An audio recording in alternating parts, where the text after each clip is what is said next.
Genetically modified organisms. Everyone has heard of them. However, everyone seems to have immediate negative thoughts when they hear this term. Modifying organisms is an age-old practice that began with artificial selection in livestock and plants.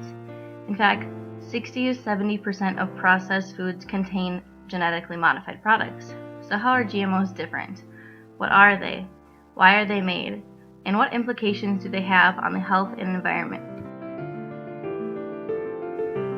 In most simple terms, a genetically modified organism is an organism whose genetic material has been altered, specifically using recombinant DNA, which is DNA that is made out of DNA from a variety of organisms. They can also be called transgenic genes because they involve the transfer of genes from one organism to another.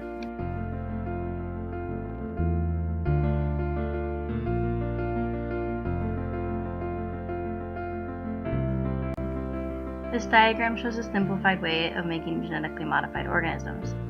First, a particular gene with a trait of interest is isolated and removed from an organism. This gene is placed into a plasmid, which is a small circular DNA molecule removed from a bacterial culture. Once this gene is inside the recombinant DNA, it reproduces and creates multiple copies of the genes. The gene can then be transferred to a plant or animal, which would benefit from the trait. The process of genetically modifying organisms differs from artificial selection in several ways. For one, the DNA in genetically modified organisms comes from a host of different organisms. Also, the genetic modification takes place in a lab versus organisms taking place in the field. Finally, genetic modification takes place through genetic engineering, where it creates the combinations directly, as compared to breeding, which strengthens traits through selection. The goal of genetically modified organisms is to accomplish a desirable or superior trait in an organism by placing the desired gene into an organism lacking that trait, so that they will then produce proteins that will code for that trait.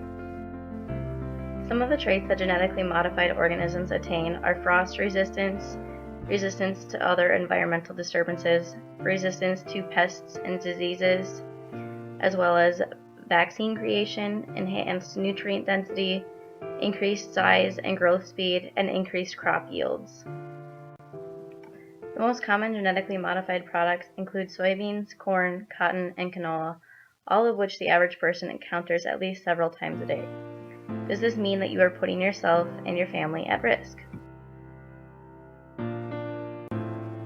An important use of GMOs is for resistance to insects and other pests.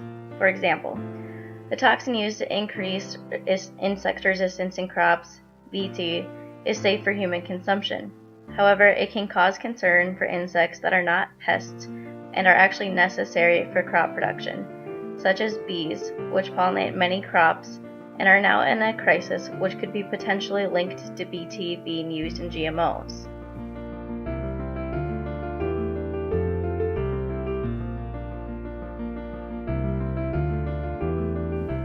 There are three main issues when it comes to GMOs.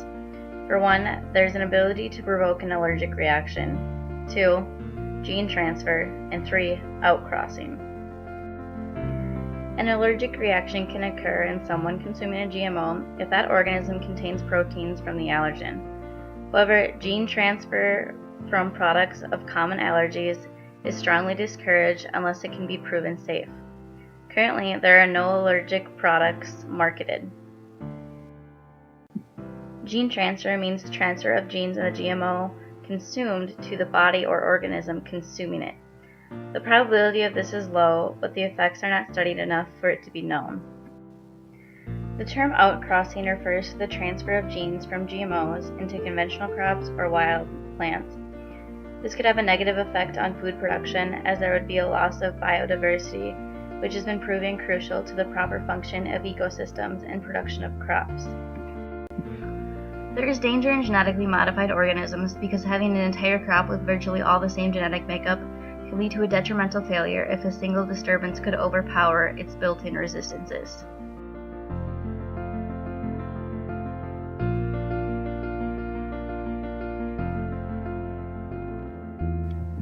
Because all genetically modified products are unique in their genetic recombination, they must be assessed for safety individually. All products marketed have passed risk assessments on a national standard. There has been no effect on human health that is correlated directly from the consumption of the GM products. However, the research base for GMOs is not sufficient to say that they are safe or not safe for human consumption, especially as research on humans with GMOs could prove unethical.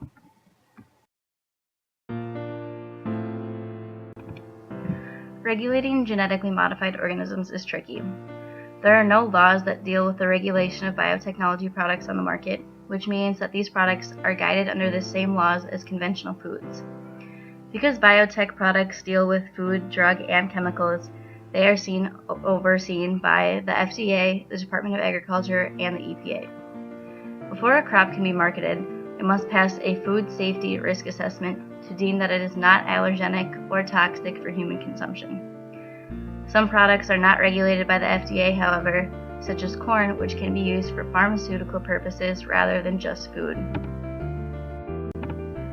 The United States appears to be more lenient with regulation of genetically modified organisms, as we are the #1 producers of genetically modified organisms in the world. The genetically modified organism has increased food production, but it has not increased food security, as developing nations would struggle to afford the higher cost of genetically modified organisms.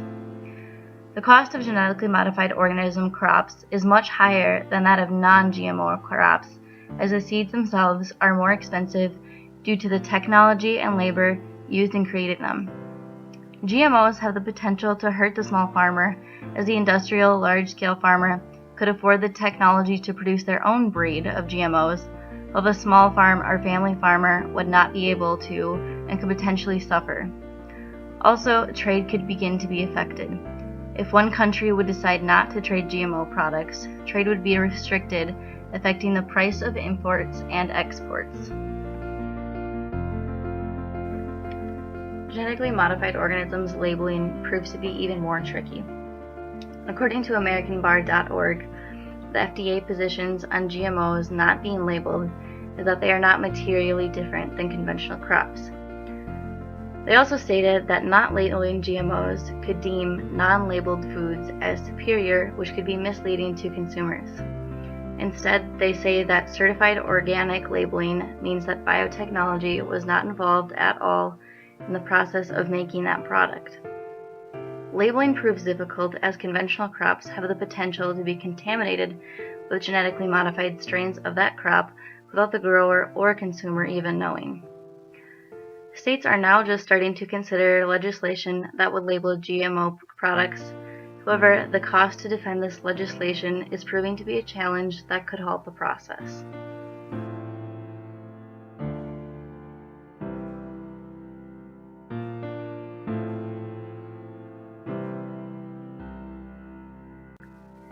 Genetically modified organisms are a serious concern to many, and with good reason. The intent to improve organisms to be superior and more able to withstand disturbances is a tempting idea, especially in a world with such high food insecurity. The management and research on human health and environmental impacts will prove crucial to keep the agriculture industry both safe and stable.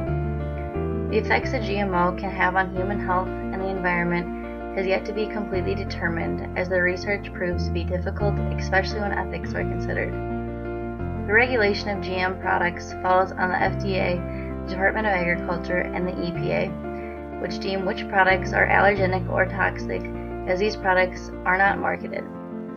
Labeling of products has proven to be a struggle, as many think they are the same material to conventional crops and others view them as a danger.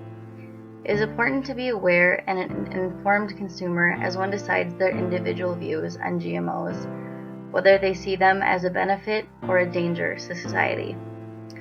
Information presented on the media is often biased in one direction or the other, so it is often very important to dig up the facts, do the research, and then decide on whether you believe that GMOs are safe or unsafe.